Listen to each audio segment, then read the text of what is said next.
What's in my tackle bag for the fall of 2020? I don't know what I'm going to title this yet. So you guys know what bag this is. It is a, whatever brand that is. I don't know how to say that. Piscifun? I'm not sure. I don't know. You guys can say this however you guys want to say it. There. But first we can go on like what's on my outside and what's on all of the pouches of the bag. So I guess we can start on the top and go down the side. First on top, we got this super hard plastic material that holds sunglasses perfectly. It's molded for them. These are my polarized fishing glasses. They were only like 30 bucks, so they're not super expensive, but they're really good. They help you see fish really well, especially whenever that glare is just terrible. Alright, so that was the top, and that's what's pretty much on the top. If you go to the left pouch here, you can see we have like this mesh material, and I'm not sure exactly what it's for, but it's like you can't hook it, so I guess you can like put whatever you want in the side, maybe a drink or something that you want to carry whenever you're walking. It also has a pretty large zip-up pouch, which I don't really have anything right now. I just have like, I think it's a granola bar. So in that pouch is just something very simple. And now down here on this bottom pouch, if we open it up, it is extremely big. And it is where I have all of my terminal tackle. So as you can see in there, we got some weighted hooks.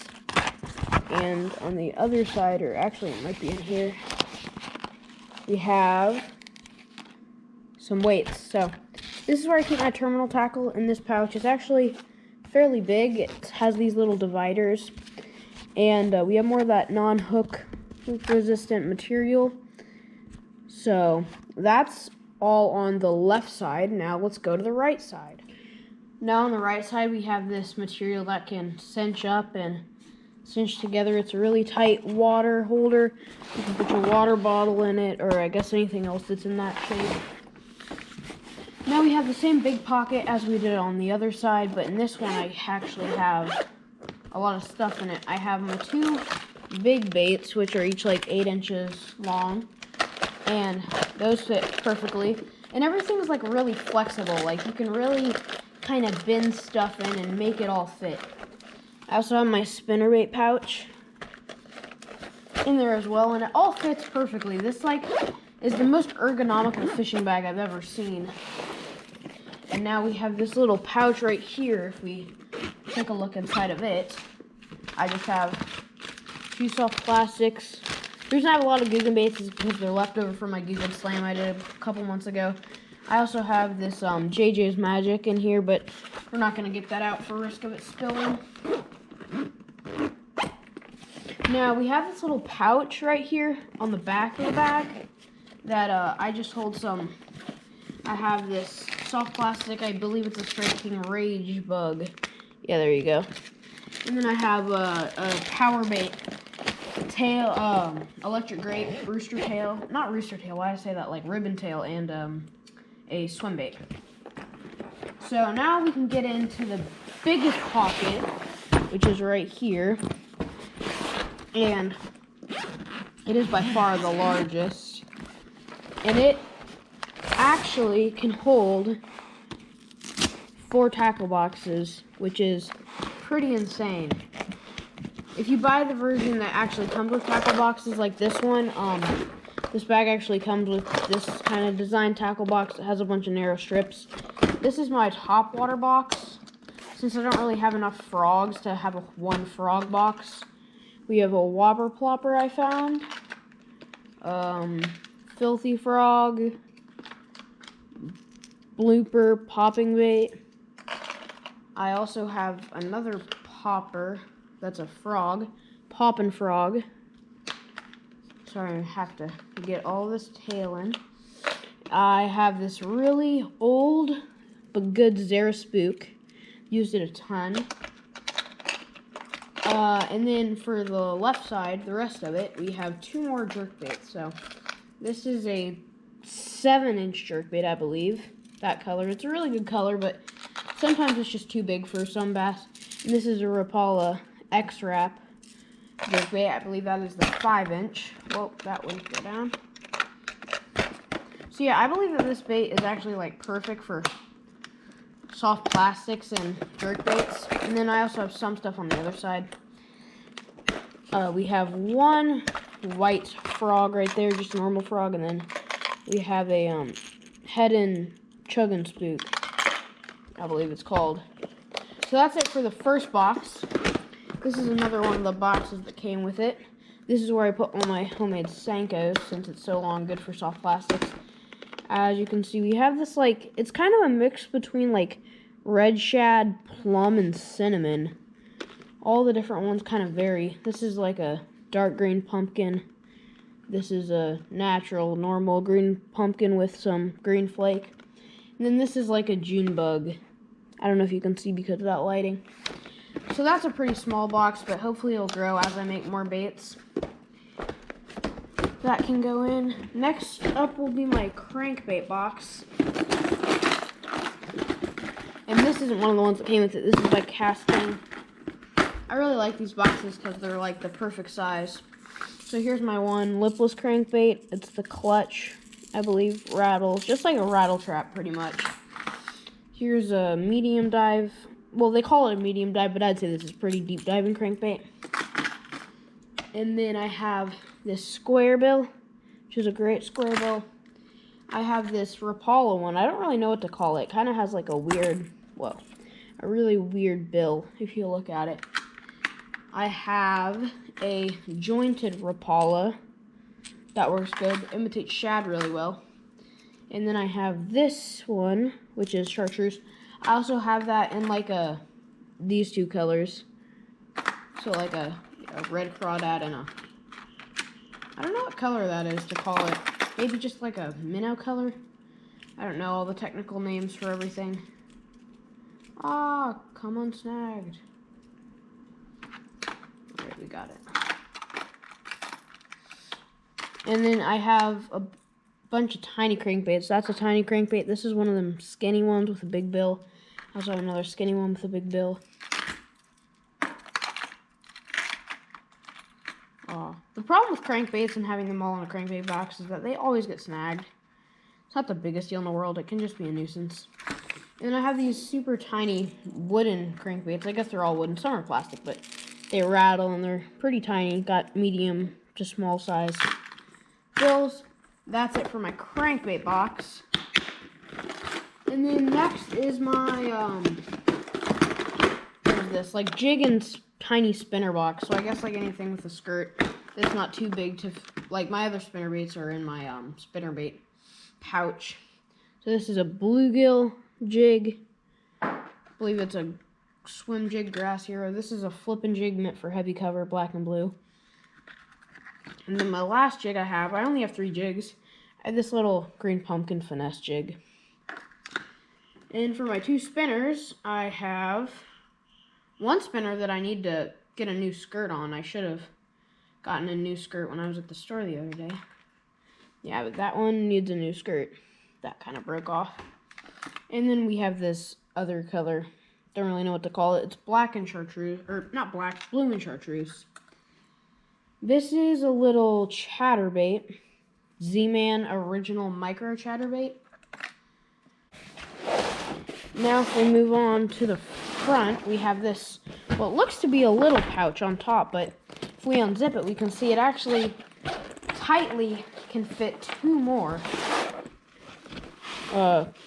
tackle boxes, as you can see there.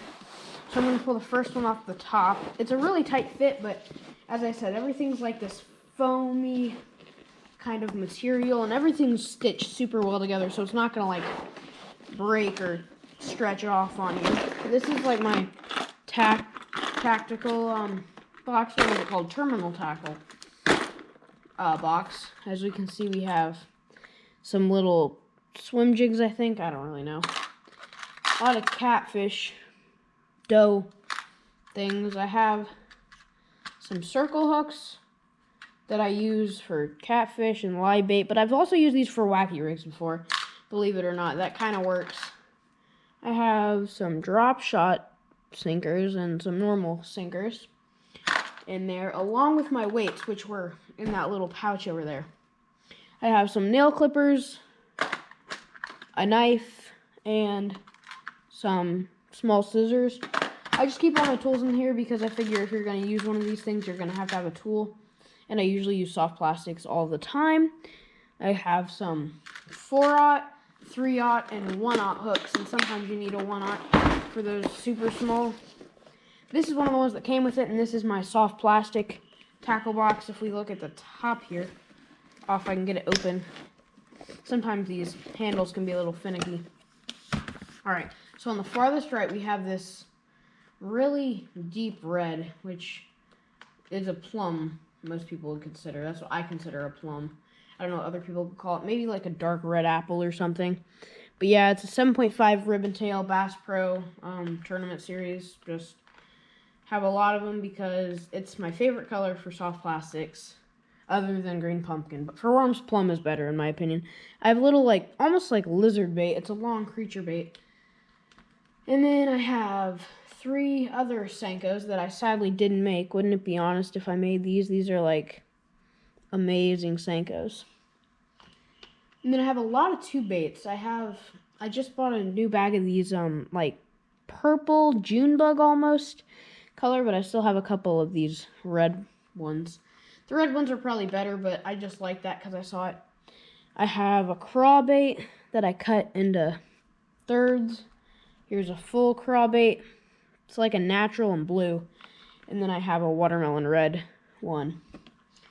And then I have a little bit on the other side. If I close, the handle kind of came loose, as it tends to do. But there we go. Other side, we just have some little tubes that are like smaller than grubs and really tiny swim baits that I love, because these things look so much like minnows and work so well. And then these were the little tubes I was talking about. Such a good color, especially like in the spawn. Whew! Those are arguably some of the best baits you can throw. And then I have a lot of cool features about this bag that I haven't even talked about yet. Before I put this away and don't talk about this, it does come with a waterproof bag that you can put like your phone, or for me, camera batteries and microphones and other such items. If we close up that top one, we do have some cool features that I forgot to mention. And here, where all my crankbaits or tackle boxes are, if you can see there on the side, there is a little zipper and little pockets on the inside right here. And those are really good for holding things. And then I would say probably the best feature about this bag is one wouldn't even notice. On the bottom here, it actually comes with a thing that you don't even have to buy. It just comes with it. It is a waterproof, like, kind of coat that goes over the entire bag to keep it nice and dry. Even though it is waterproof, just in case you have anything clipped to it, because it has lots of little spaces that you can clip things to. And, believe it or not, you can actually hook these GoPro sticky things up to it, which means you can get a backwards point of view, which can be super helpful for someone like me. And that kind of covers it for this bag. It was kind of a review and a what's in my tackle bag video kind of mixed in. If this was super long and you made it all the way here, then thank you very much. I really appreciate it. And if you've made it all the way here because you've enjoyed the video, please subscribe. And if you've made it here, hopefully you've liked it, so why not like the video? We are almost at 100 subscribers, so if we get to 100 subscribers by the end of October, I'm going to have a huge announcement that you guys probably aren't going to believe. And let's just say it's pretty big. So, get to 100 subscribers by November. I'll announce that, give you all the details, and see you in the next video.